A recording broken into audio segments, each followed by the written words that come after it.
Happy New Year, guys. Welcome back. The formula. Well, it is the formula. The only formula you need. The Forties Formula is back for the new year, and we are officially 1 year old. 1 year old. Wow. We should throw ourselves a little party. Happy birthday. Right. So it's the new year. And one of the things that I'm sure both of us get all the time, in fact, we know we get all the time, is how do I get back on track after Christmas? Because we have eaten a lot, probably not been to the gym enough. What do we do? I mean, this is something I get perennially, right? So whether it's, I just had the Christmas holidays, how do I get back on track? It's the new year, how do I get back on track? It's, I went home, like, this is very common in the American expat experience, right? I just went home for the summer for 3 months. How do I get back on track?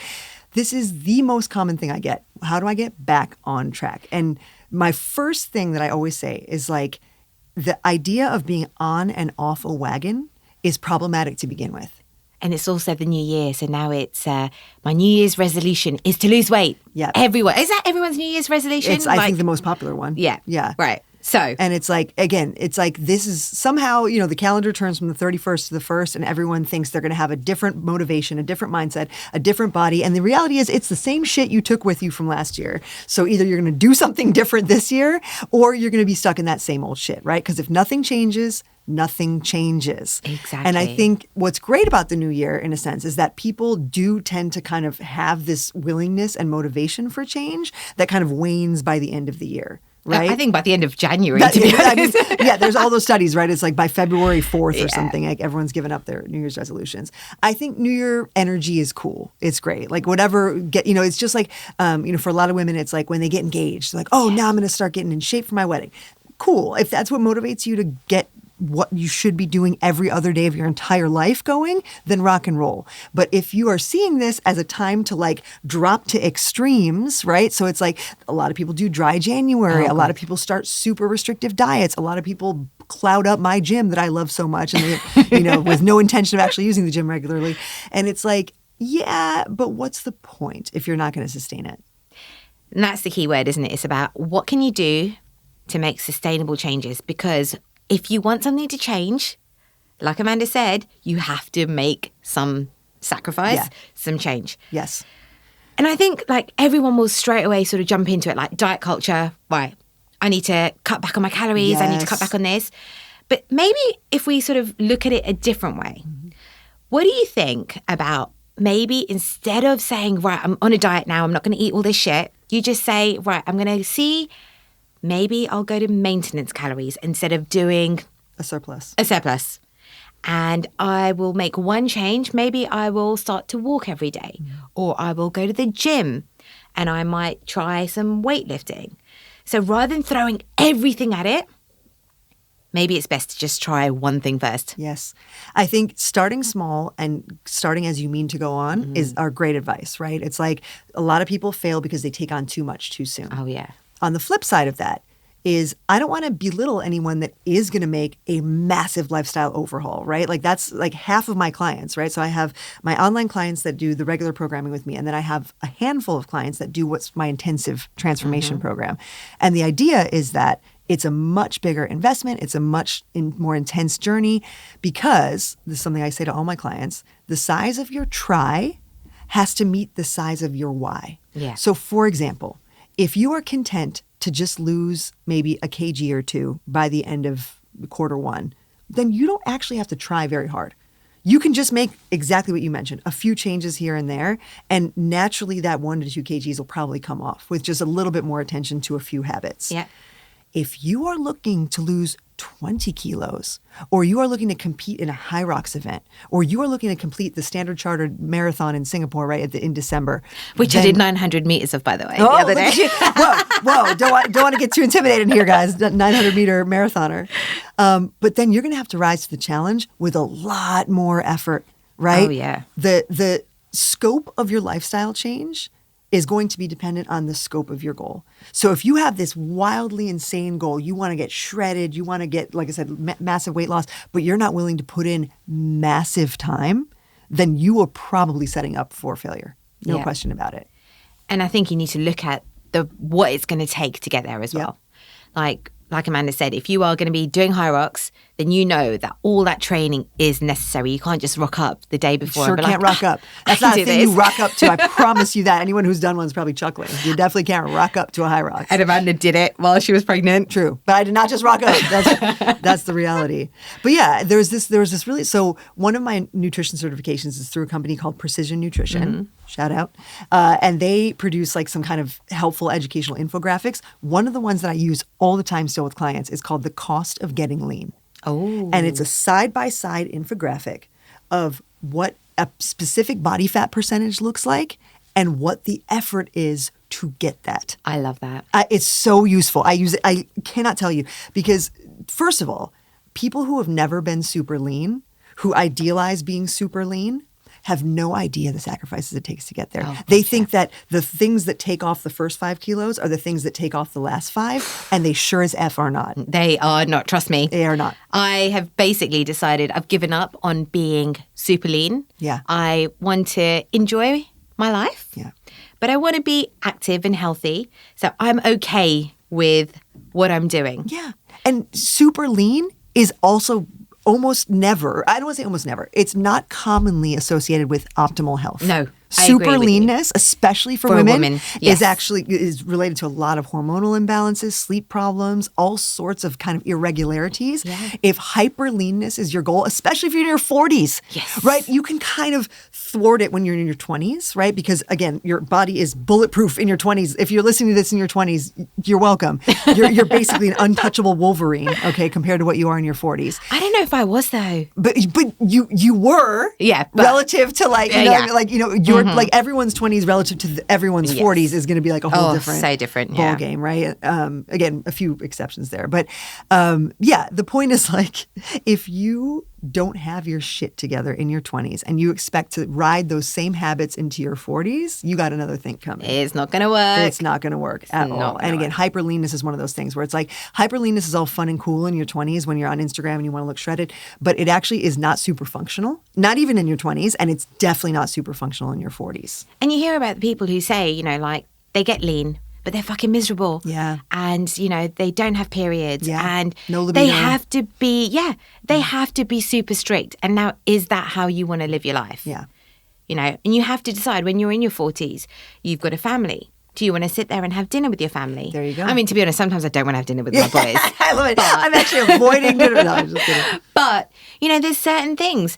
And, you know, if you want to be able to still go out with your friends and you want to be able to do things, you have to decide how much of your life you want to change versus how much of your physical appearance you want to change. Very true. And again, you know, the size of your try, size of your why thing is something I use all the time. But another one I use all the time is if you are saying yes to something, the implication there is that you are saying no to something else. So if you are saying yes to a massive, relatively fast weight loss, you are absolutely saying no to most of your carbohydrates. You're saying no to pretty much all alcohol. You're saying no to staying up past 10 p.m. ever. Yeah, it's like you're saying no to a lot of things And if you're social saying events. yes to, social events. Good luck, right? Because again, alcohol and sleep are, and again, not to say that you can't, like these healthy habits should be, you know, part of your routine generally. But like you're definitely saying no to a lot of things if you're on a fast and heavy weight loss journey, which is why, again, neither of us actually choose that approach for most of our clients. It's just, it usually backfires. Yeah, because for a lot of people, it's about what can they sustain long term? Yeah. What is going to work despite your summer holiday, despite when Easter comes around, despite when it's Halloween and Christmas and New Year's. Now, obviously, we all want to have fun. And I'm pretty sure we all did have fun. Yeah. But don't use this now as a, right, I had too much fun at Christmas. And now what do I do? I basically have to be miserable for January. Yeah. Doesn't have to be that way. Yeah, it does not have to be that way. Exactly. And this is where, so the whole getting back on track thing comes in, right? So my thing is, you need to lay a track. If you think you're going to get back on track, did you build one? So meaning, do you have a track to get back to? Or have you never had your habits in order? Because it's real hard to get back on track if you don't even know where you're going. Oh, exactly. So yeah. this is where I encourage women who are thinking about how to get back on track, establish a track. So get some sense of regularity, normalcy in your habits first. Establish a bedtime if you don't have one. Look at your protein intake if you don't know what it is. Start exercising if you've never done that before. have a steps tracker or some way of monitoring your daily activity level so that you're aware of it. Like, these are the things you must do if you ever want to get back on track, is make sure that you know what your program is. And once you know what these things are, then you can move forward and see, right, where do I tweak it? Am I not eating enough protein? Yeah. Am I eating too much fat? Am I eating too much processed stuff? Are my daily nighttime cookies while I watch TV derailing me? Yeah.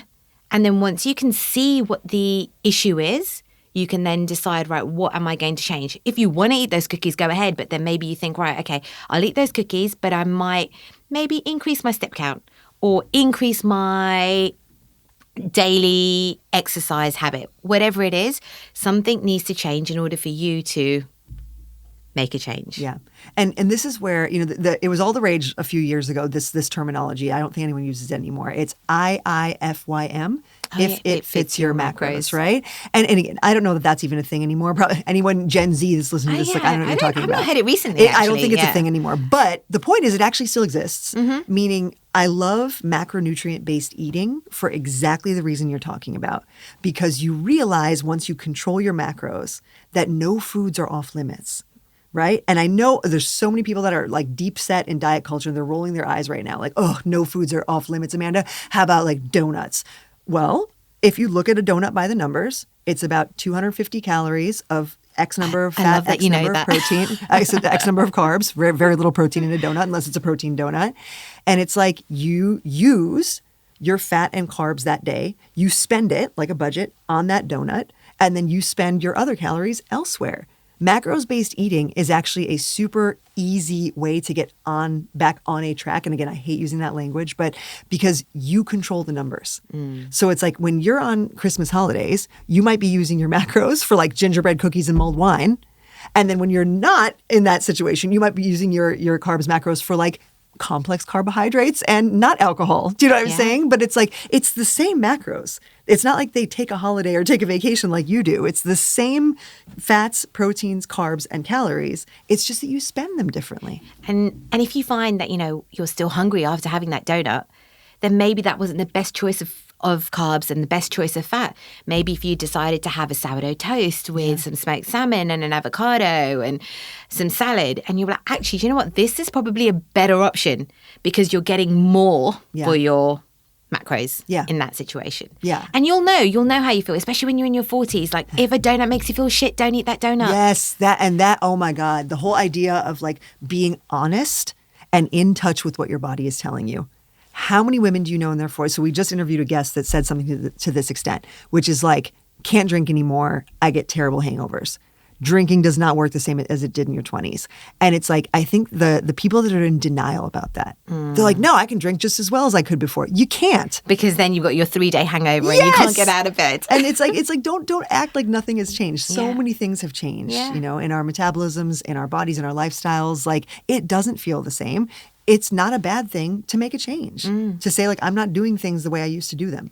And it doesn't have to be that you look at that donut lovingly and be like, oh, I can't eat you again. You can. Yeah. But you also need to know that if I have this donut, it's taking away something else. Yeah. And it might be hunger. It might be you're not satisfied. So if you eat that donut, are you then going to go looking for other food because you're still hungry?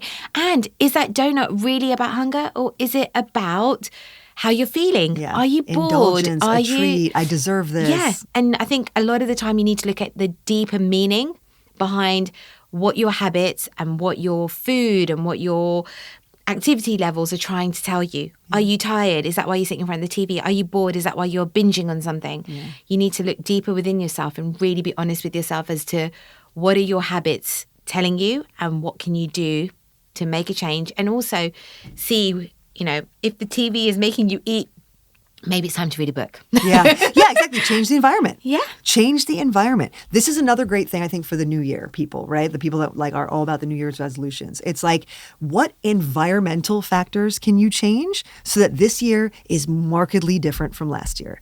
And so it's like, if you go into this diet, let's say, and you haven't changed anything about your environment. So perfect example, right? It's like you still have snacks in the house, whether they're from Christmas or elsewhere, right? So you still have your house full of junk food. Your husband is not on board, so he's still ordering pizzas and like doing whatever he's going to do.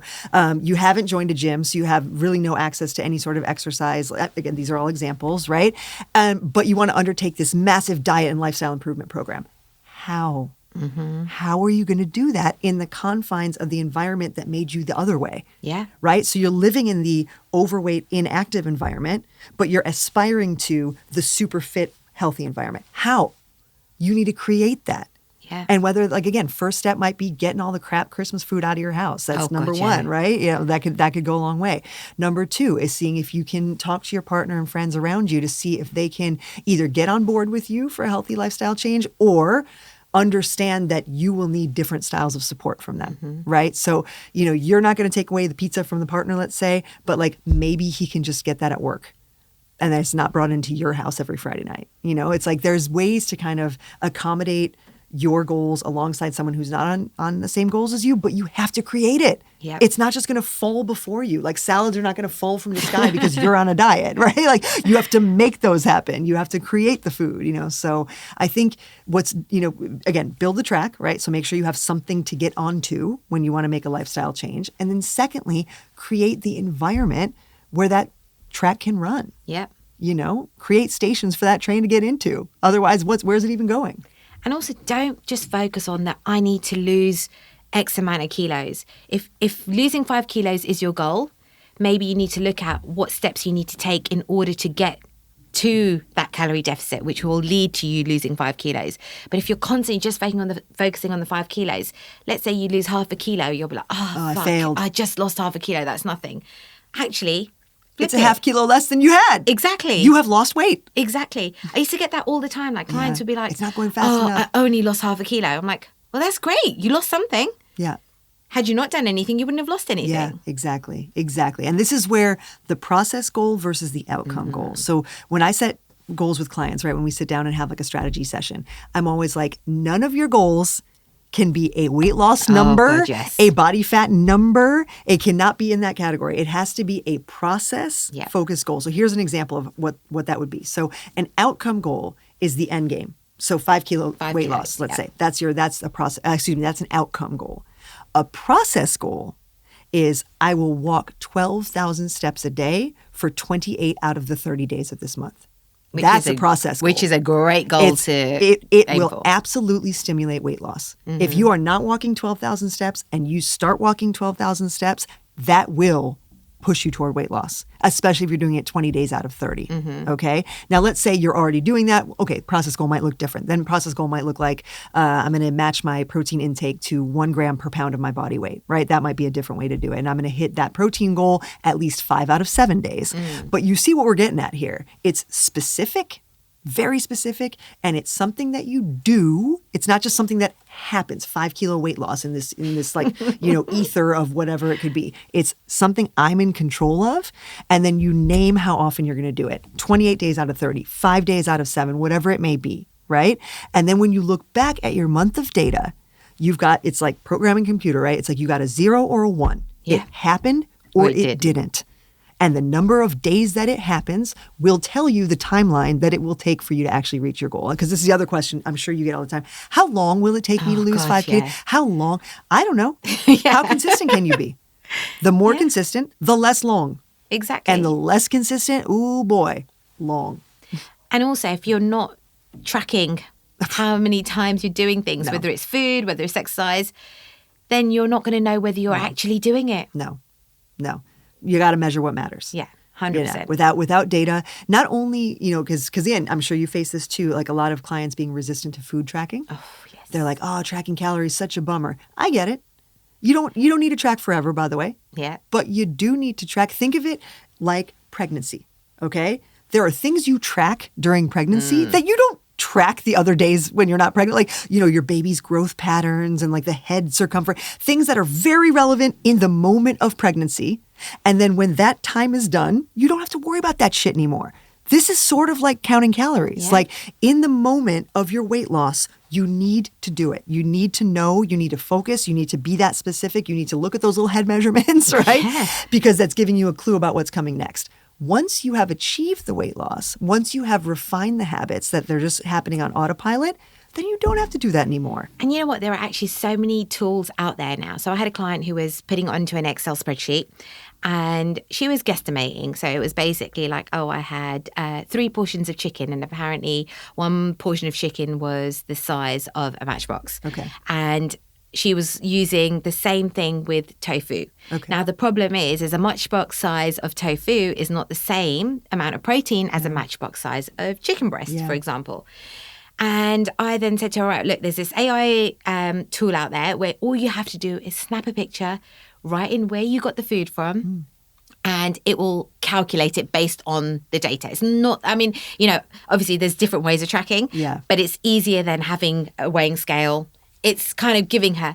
And where she thought she was hitting her protein target, she was getting about 60, 65 grams a day. Oh. She thought she was getting much like 100 more. Or, yeah, because... And now that she's using this tracking, it's actually really made her notice I wasn't getting enough.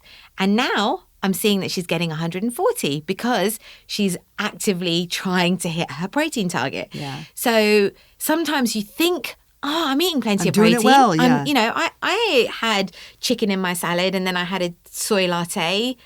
But actually, the amount of protein you're getting will vary based on the source of your protein as well. Yeah, you're absolutely right. And, you know, this brings me back to the thing of like ignorance is bliss, right? It's so easy to just not track, not use data, not know what's in your food, and then bitch and moan about what your weight is or what you're, you know, why you're so tired all the time or whatever. It's like, yeah, that's one way to do it, is to just not explore and not be literate about what you're putting in your mouth and then, you know, just complain about it. Another way you might want to consider is exactly what you said. Explore different tools to get what you want. Yeah. It, you know, again, food tracking, maybe I'm old school. Like it's easy for me to communicate that way because it's like a calculator. You know, it's like I love numbers. Yeah. So like that's very easy. But for someone who's more visual, the photo can be a great way to do it. But the point is, data is data. Yeah. You got to track it. Know. Again, you got to measure it if you want to manage it. And to be resistant to data collection is definitely a step that you're not ready yet for the goal that you've described. Yeah. Yeah. And that's the thing. It's kind of like, you know, you, depending on what your goal is. So like, let's say you've got 10, 15 kilos to lose. Actually, just tracking through an AI app, taking a photo is probably going to be enough for you to make some changes. Yes. But if you have got a very specific goal, you're in that last 5 kg, then you have to measure. Yes. And it's not measuring with cups and spoons and shit. You then have to get a weighing scale out and be really precise. Exact. You know, you can't have a salad, put a shitload of olive oil on there. Yeah. Because actually, yes, olive oil is healthy and yes, everyone should be using olive oil. Yeah. And it's a good omega-3, you know, it's great for you. But it's still calories. Yes. And it does count. Yeah. And, you know, at the end of the day, if it's the only way it's going to make you eat your salad, then maybe try a spray version so you're not, you know, pouring in half a cup of olive oil. Well, and again, that's the nutrition literacy process, right? You have to be aware of what are the costs of these foods. And again, I use costs and stuff, and I use the financial analogies all the time because it's the most relevant for most of us, right? It's like your calories are a budget, your protein is the rent. You pay it first, and then you make up whatever you have left in terms of like how you want to use your fats and carbs. Oh, I like that. Yeah, I like that analogy. It is. You got to pay the rent. Yeah. You get evicted if you don't pay the bottom line, which is your protein count every day. And then again, your calories is your overall budget to spend. And then you can play around with your carbs and your fat based on how... Yeah, your lifestyle, your preferences, all that type of stuff. But this brings up another great question, which is, what is healthy, right? So this is so in the context of the New Year's resolutions, I always get, I'm going to eat healthier.